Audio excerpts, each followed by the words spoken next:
Bom dia, meus irmãos. Sejamos bem-vindos mais uma vez aos nossos estudos sequenciais do livro Mediunidade e Sintonia, Psicografia de Chico Xavier com Emmanuel. Agora nós vamos retomar, nós ficamos aí um tempo sem a publicação e retomaremos a partir do capítulo 7, intitulado Na Senda Renovadora. O próprio título do texto já nos induz a repensar a nossa trajetória enquanto médios, enquanto pessoas, enquanto cristãos nesse mundo. Porque percebemos que a renovação de nós mesmos e a renovação dos nossos atos, a renovação moral que se dá pelo exercício, por exemplo, cristão da mediunidade, é um caminho, não é algo postulado pronto e que não precisa de engajamento da nossa parte para que ele seja concretizado. Então, na senda quer dizer na rota, na direção da renovação. E aí a gente já começa a perceber, quando a gente retoma um pouco os demais estudos que a gente já proporcionou aqui, que a renovação ela é fruto da ação vigiada, da ação em sintonia com Jesus pelo Evangelho, que nos possibilita estar em contato com espíritos superiores. E aí, nesse trabalho de renovação que é cotidiano, que é paulatino, muitas vezes a gente encontra a ingratidão com a desculpa de não continuar. E aí Emmanuel já inicia tecendo ali uma crítica de que nós não deveríamos fazer isso. Porque o trabalho, ele nunca é para o outro. Nós agimos em nome de Deus, pelo outro. E se nós estamos trabalhando em nome de Deus, Deus não desiste de ninguém, Deus não espera recompensa e Deus entende a limitação do outro, como também entende a nossa própria limitação. Tem uma história, acredito que eu já tenha até contado, que Francisco de Assis chega para Clara e ele tece todas as dificuldades que ele tem encontrado na difusão do Evangelho. E ali aqueles primeiros frades que acompanhavam ele estavam dando trabalho, alguns ali desvirtuando do Evangelho, e que a missão dele estava muito pesada. E aí, a certa altura, Clara fala: Nossa, Francisco, como você é orgulhoso. E aí, Francisco não gosta daquele posicionamento e fala: Clara, despojei de roupa, de riqueza, de tudo. Como eu posso ser chamado de orgulhoso? E aí ela responde: Você está achando que a obra é sua. A obra é de Jesus. Você é um trabalhador dessa obra.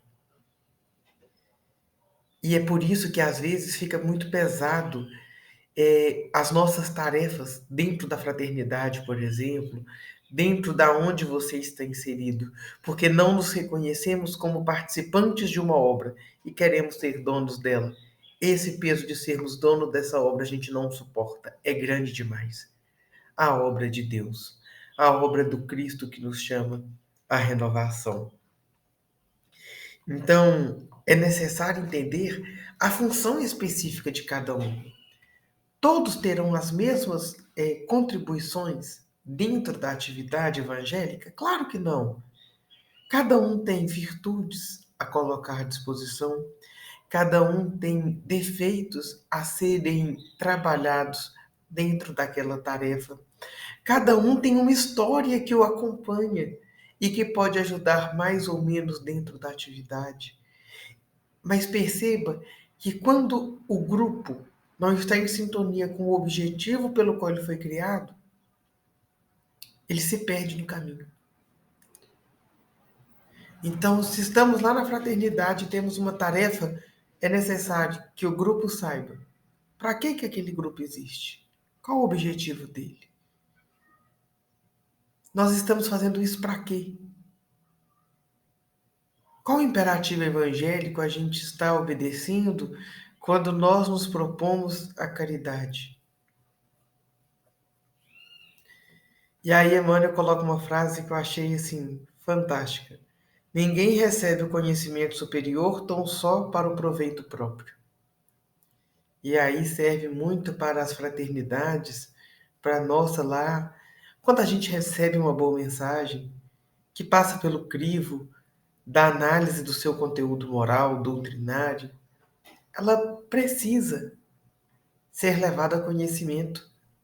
Para aqueles que participam da comunidade da fraternidade, por exemplo, às vezes colocar numa rede social, não é para divulgar médium, não, porque isso não é o importante. Mas o grande objetivo é difundir o conhecimento da espiritualidade que chega por meio de nós. Porque se o médium utiliza a comunicação mediúnica somente em proveito próprio, ele está desvirtuando a natureza da sua mediunidade, que é uma alavanca de progresso para si e para o outro. E aí está rompendo, né? Esse para o outro. Está esquecendo de exercê-la. E percebe que quando a gente está numa família, essa família é uma âncora para a gente, uma fonte de segurança.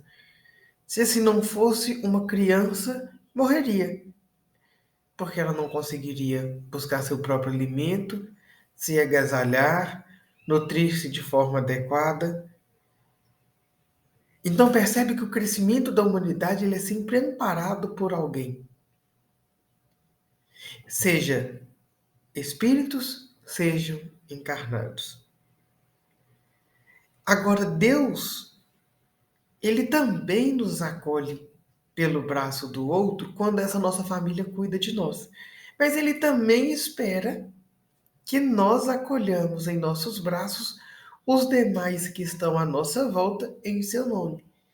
Porque uma hora a gente é nutrido, a outra hora a gente nutre. E esse é o ciclo que nós vamos tendo a partir da vivência do Evangelho. E se a gente pensa nisso a respeito da vivência mediúnica, nós somos nutridos do conhecimento pela espiritualidade e damos esse conhecimento aos demais para que sejam nutridos. E nesse ciclo, nós vamos trabalhando para essa renovação moral que somos convidados por Jesus. Ele coloca que a gente precisa aprender a distribuir os talentos de nossas aquisições espirituais. Então, por exemplo, eu tenho ali um problema moral, eu tenho uma dificuldade, e aí a vivência ao longo do tempo, dentro da fraternidade, dentro da tarefa, tem contribuído para a superação desse meu defeito. E aí eu vou guardar isso para mim, ou eu posso usar isso como testemunho, ou ajudando e contribuindo a pessoas que têm a mesma vivência do que eu, para me dar forças para não voltar a cair naquele erro, mas também para ser fomento, para ser força para que aquela pessoa que também tem aquele problema possa superá-lo, porque se eu dei conta, todo mundo dá. Jesus não nos convida a nada que a gente não dá conta. Se ele nos propõe, nós damos, com esforço, mas damos. Não é fácil, não é simples largar um hábito e construir outro, mas é devagar. E percebe que um ato pode mudar uma vida. Ou seja, às vezes, é na pessoa ouvir seu testemunho que você vai encorajá-la e vai modificar a vida dela. Às vezes, é abraçando aquela dor, abraçando aquele irmão que chega ali, às vezes, precisando de consolo, que ele vai receber o que ele precisa. Então, a renovação, esse caminho de renovação, precisa de um olhar atento. Um olhar atento para a influência espiritual, um olhar atento sobre nossas ações e a nossa responsabilidade frente ao outro. Porque Jesus fala, e é assim que Emmanuel termina sua mensagem: amai-vos uns aos outros como eu vos amei. A renovação, esse caminho de renovação acontece quando experimentamos o amor próprio e colocamos esse amor a serviço da humanidade. Meus irmãos, que Jesus nos abençoe.